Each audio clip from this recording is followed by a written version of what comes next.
Welcome back to the most news in the morning. The tale of Apache warrior Geronimo and his brave fight against the U.S. cavalry has become legendary. But now his remains, and in particular his skull, are the focus of a tangled legal case. His family believes that the answer lies with one Ivy League school's secret society.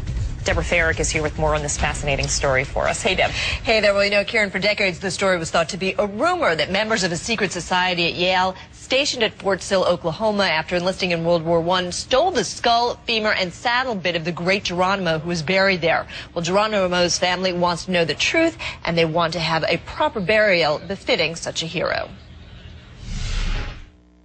Geronimo hanged for murder.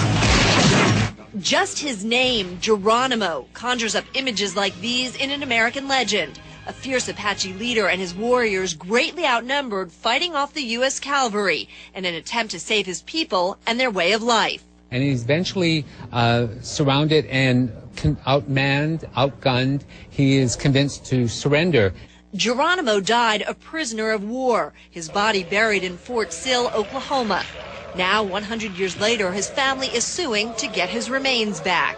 After a while, you know, it hurts you inside. Harlan Geronimo is the warrior's great-grandson. He and other descendants are suing Yale University and the secret society known as the Order of Skull and Bones, claiming Geronimo's skull was stolen back in 1918 by Yale students, members of the secret order. One of the alleged grave robbers, Did Prescott Bush, the father and grandfather of Presidents 41 and 43.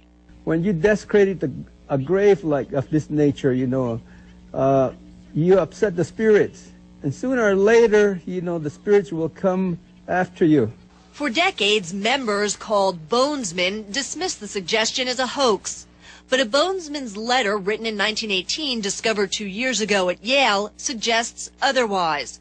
Quote, "The skull of the worthy Geronimo the Terrible exhumed. Now, safe inside, the T. T is believed short for the tomb, the bonesman's private club."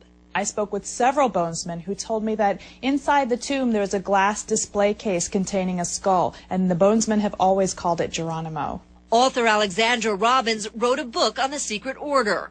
If it is found that Geronimo's skull is really in there, that's a crime. Geronimo's descendants have also sued President Obama and Secretary of Defense Robert Gates, hoping to recover Geronimo's remains at Fort Sill.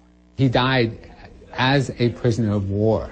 Still, he was not free, and he was not free to be buried in the old customary ways that the Apache would have been buried at that time. Now, Geronimo's great-grandson says he's willing to take a DNA test. He and his family want Yale University and Skull and Bones members to tell what they know. We attempted to reach Skull and Bones. No one returned our calls. Yale says the university does not have Geronimo's remains and that it does not speak for the secret society. So a lot of unanswered questions. Yeah, and how does Yale know that they don't have them then? Well, there you go. But they're looking into it.